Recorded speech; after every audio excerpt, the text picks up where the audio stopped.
अच्छा सर, आपने ऑलरेडी कहा कि जो हमारे वीकेंड्स हैं वो डिफाइन किए जाते हैं हमारे वीक डेज के हवाले से। और मुझे ऐसा लगता है कि लोगों के लिए जो मंडे है यार बहुत काम है। सो इस फिलॉसफी के बारे में आप क्या कहेंगे और क्या कहना चाहते हैं इसके बाद? देखिए इसमें जो सिलसिला है वो ये है कि मैं अपने पूरे करियर में ये नोट करता रहा हूँ कि हम जो कॉमन और जिन कॉमन ने तरक्की की है उनकी तरफ देखें और उन जैसा बनने की कोशिश करें, लेकिन हम जहाँ रुक जाते हैं हम उन जैसी तफरी तो करना चाहते हैं, उन जैसी एंटरटेनमेंट तो चाहते हैं, उन जैसी आसाइश तो चाहते हैं। जो वो आसाइश और जो तफरी वो 2 दिन वीकेंड के करते हैं तो उस वक्त हम ये भूल जाते हैं कि उन्होंने वीक डेज में मेहनत कितनी की है, टाइम कितना लगाया उन्होंने। मतलब यानी कि जो कामयाब ऑर्गेनाइजेशंस हैं वो हमेशा लोगों से डिफाइन की जाती हैं। और मैं समझता हूँ कि उनके अगर लोग खुश हैं, लेकिन इसके अलावा बराक्स मैंने देखा है कि वो कहते हैं यार अपने लोगों को साइड करो, इनके मसले सारा दिन है, ये सारा दिन रोते रहते हैं। असल में सिलसिला ये है कि हम चीजों को बिलुमूम हम उनको आइसोलेशन में देखते हैं, अलग अलग करके। जहां हम उनको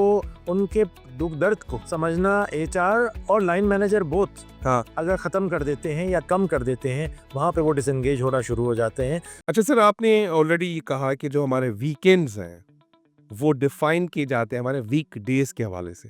और मुझे ऐसा लगता है कि लोगों के लिए जो मंडे है यार बहुत काम है, ट्यूसडे में हाफ हो जाता है, वेंसडे को काम नहीं करते, थर्सडे को बोलते हैं कि वीकडेज को वीकेंड कब आएगा। और मेरे ख्याल से जो फ्राइडे का होता है उनके लिए मेरे ख्याल से वीक एंड शुरू हो चुका है 2 बजे के बाद या 3 बजे के बाद।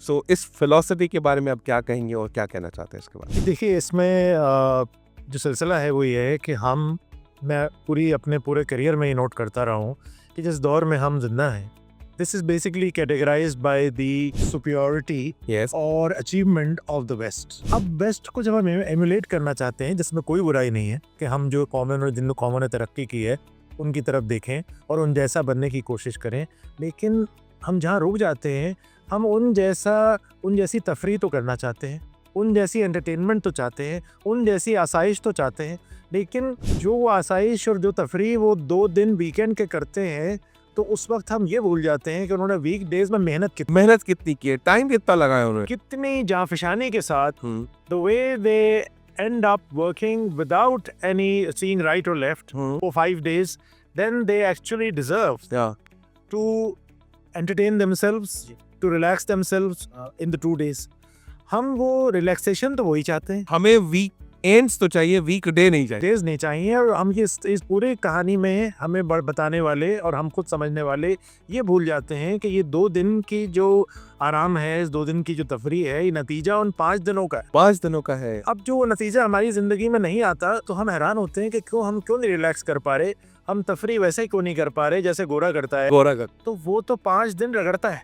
5 दिन रगड़ के या 330 दिन रगड़ के वो 30 दिन की वेकेशन करता है और फिर वापस आके उस वेकेशन को इंश्योर करने के लिए कि अगले साल भी हो वो अगेन मेहनत करता है।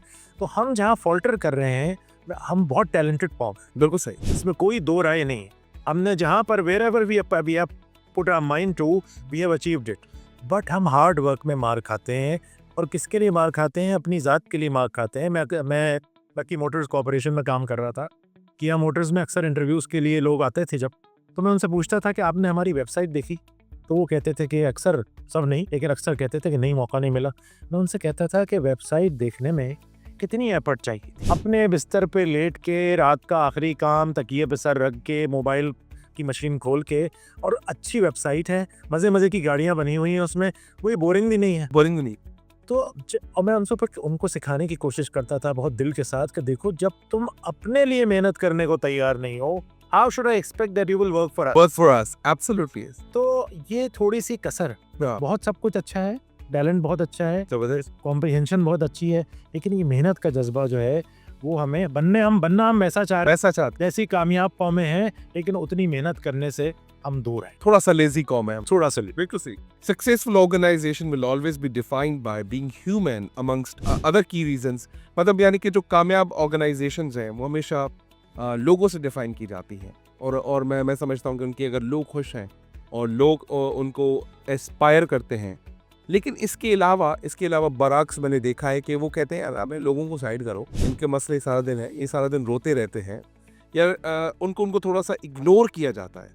आप इसके बारे में क्या कहना चाहेंगे कि why do we ignore the people's problem. कहीं ऐसा तो नहीं है कि यार अगर इसको थोड़ा सा उंगली पकड़ाओगे पूरा हाथ पकड़ लेते हैं, ये वाला एक माइंडसेट है। आप इसके बारे में क्या कहेंगे, और अगर हम लोगों की मदद नहीं करेंगे तो what is the purpose of HR? So इसके बारे में अगर आपका कोई कमेंट है तो मैं चाहूँगा आप ज़रूर दें। जी। असल में सिलसिला ये है कि हम चीज़ों को बिलुमूम हम उनको आइसोलेशन में देखते हैं, अलग अलग करके हम डॉट्स को कनेक्ट करके चीज़ की तस्वीर बना के नहीं देखते, रंगों को अलग अलग देख रहे होते हैं। तो हम ये कहते हैं कि हम उनकी उंगली पकड़ाएंगे तो वो बाजू पकड़ लेंगे, तो हम उस वक्त ये भूल जाते हैं कि वो उंगली पकड़ाने से बाजू जब पकड़ेंगे जब उनके लिए उनके डिलीवरेबल्स क्लियरली डिफाइन नहीं, उनकी अकाउंटेबिलिटी क्लियर नहीं है। अगर अकाउंटेबिलिटी क्लियर है, अगर उनके डिलीवरेबल्स यानी गोल्स KPIs डिफाइंड है, तो फिर अगर आप उनको इंसान की तरह जब ट्रीट करेंगे तो ऐसा नहीं होगा कि वो फैल जाएंगे, ऐसा नहीं होगा कि वो कहेंगे कि जी हम जो है वो अपना बाजू आगे कर दें क्योंकि आपने उंगली पकड़ी है। लेकिन उनको इंसान की तरह ट्रीट करना ये इंतहाई अहम काम है। अगर आपने उनको प्रोडक्टिव रखना है, अगर आपने उनको एंगेज्ड मोटिवेटेड रखना है, जहां हम उनको उनके दुख दर्द को समझना HR और लाइन मैनेजर बोथ अगर ख़त्म कर देते हैं या कम कर देते हैं, वहाँ पे वो डिसएंगेज होना शुरू हो जाते हैं। तो जिन ऑर्गेनाइजेशन है दुनिया में, गूगल को हम कहते हैं is the most employ engaged organisation in the world. Google takes care of it employees on a genuine note. Google के वर्क स्टेशन कोई ऐसा नहीं है पूरे गूगल के हेडक्वार्टर्स में जिससे खाने पीने की जगह 15 मीटर से ज़्यादा दूर हो। तो ये चीज़ जो है, ऐसा नहीं है कि दिन भर लोग खाते रहें। हमारे यहाँ एहतमाल ही होगा यार अगर इतना कुछ रख दिया 15 मीटर के फासले पर, ये तो सारा दिन खाता रहे। ऐसा नहीं है। जब अवेलेबिलिटी हो जाती है लोग नहीं, वो मैं वही बात है कि हम और आप जो है चीज़ों को बहुत तफसील से या बहुत देर तक बयान करते हैं, शायद बहुत जल्दी बयान करता है।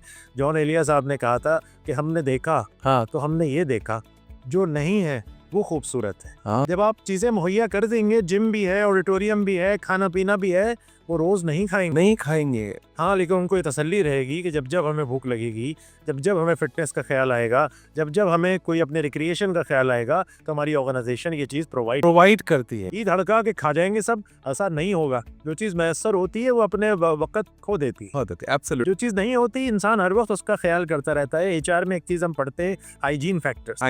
लैपटॉप नहीं है तो लोग कहेंगे यार लैपटॉप तक नहीं दिया। लेकिन जब लैपटॉप होगा तो कोई ये नहीं कहेगा कि मुझे लैपटॉप दिया है, भाई वो तो देना ही होता है, काम के लिए चाहिए ही होता है। तो हाइजीन फैक्टर्स प्रोवाइड करना, उनको ह्यूमन ट्रीटमेंट देना, ये इंतहाई ज़रूरी है अगर उनको हम लंबे अरसे तक अपने साथ रखना चाहते हैं और मतलूबा नताइज हासिल करना चाहते हैं जो बिजनेस से related. Absolutely. Last question from my side है सर, हमें ESG एनवायरमेंटल सोशल गवर्नेंस पे फोकस करना चाहिए, और मैं समझता हूँ कि फ्यूचर में ये एक बड़ा डिमांडेड फील्ड हो जाएगा और हमारे प्लैनेट को इस चीज़ की बहुत ज़रूरत है। बिकॉज मुझे ऐसा लगता है ये वक्त आ चुका है कि ESG environmental social governance should be the top priority of the HR, should be the top priority for the organizations as well.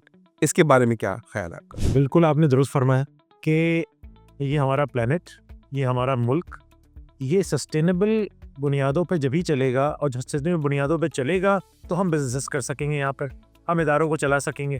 तो ये अगर जो चीज़ें हम इस वक्त फेस कर रहे हैं, for example Pakistan is one of those few country which is severely impacted by climate changes, which is again a result of the global warming that is happening।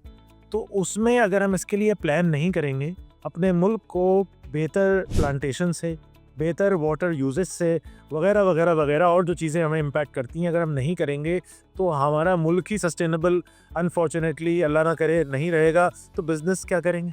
Business तो मुल्क होगा तो बिजनेस करेंगे। ये जो सोच है ये थोड़ी विजनरी सोच ज़रूर है, थोड़ी बिग पिक्चर सोच ज़रूर है, लेकिन इंतहाई अहम है। और ऑर्गेनाइजेशंस का ग्लोबली भी और हमारे मुल्क में भी इस पे फोकस आ रहा है, लेकिन मजीद तेज़ी से आना चाहिए। Absolutely. Not only as responsible corporate citizens but as someone who want to do business। Yes। और सर मोस्टली मैंने देखा है कि जैसे हम प्लैनेट की बात करें, कुछ लोग कहते हैं कि आपने ऑलरेडी एग्जांपल दिया था उसका कि मेरे घर के बाहर कचरा पड़ा हुआ है, उसको साफ़ कर दिया, अब तो मेरे घर में इतना गंदगी नहीं होगा। लेकिन वो कचरा उस शहर में है, उस गली में है। तो कुछ ममालिक भी ऐसे सोच रहे हैं कि भाई हम तो भाई क्लाइमेट और वेदर के हिसाब से क्लीन हो गए। उनको भी केयर एंड कंसर्न करना चाहिए कि बाकी ममालिक के अंदर जो वेदर और क्लाइमेट को मद्देनजर रखते जो चीज़ें हो रही हैं उसमें आपका रोल क्या होना चाहिए ताकि पूरे प्लानट को हम बचा सकें और बेहतर से बेहतर कर सकें। मैं समझता हूँ कि ESG is one of the most talk topic right now. ये बिगर पिक्चर है लेकिन इसकी ज़रूरत आ चुकी है, इस पर बात नहीं बस अमल करने की देर है मेरे हिसाब से। का ख्याल रखना हमारे लिए इसलिए भी ज़रूरी है कि this is the only home that we have in the universe. Yes, इसके बाद हमारा तो घर यही है, हाँ ये एलियंस के पास थोड़ी जाकर थोड़ी जाके रहेंगे या मार्स और जुपिटर पे जाके तो नहीं रहेंगे। एब्सोल्युटली। अशरफ सईद साहब, बहुत बहुत मज़ा आया आपके साथ बात करते हुए।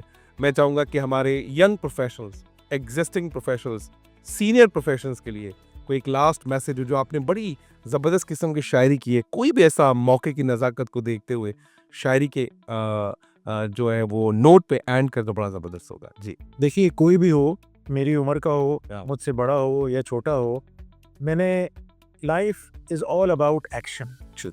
सोच यकीनन चीज़ों की इब्तिदा सोच से ही होती है, ख्याल से ही होती है, लेकिन उनको एक्शन में लाए बिना काम होता नहीं है। तो इस पर इकबाल ने जो कहा हाँ। वो मेरे ख्याल से हतमी है जी कि अमल से ज़िंदगी बनती है, जन्नत भी जहन्नुम भी, हाँ। ये खाकी अपनी फितरत में न नूरी है न नारी है। ज़बरदस्त ज़बरदस्त, बहुत अच्छा लगा। Thank you very much Ashraf साहब।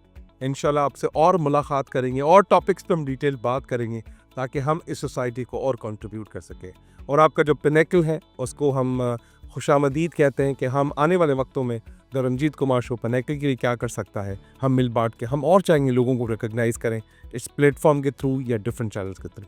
ठीक है जी, बहुत शुक्रिया, thank you very much. God bless you sir, thank you. Welcome to the Ranjit Kumar Show podcast. Winners don't do different things, they do things differently.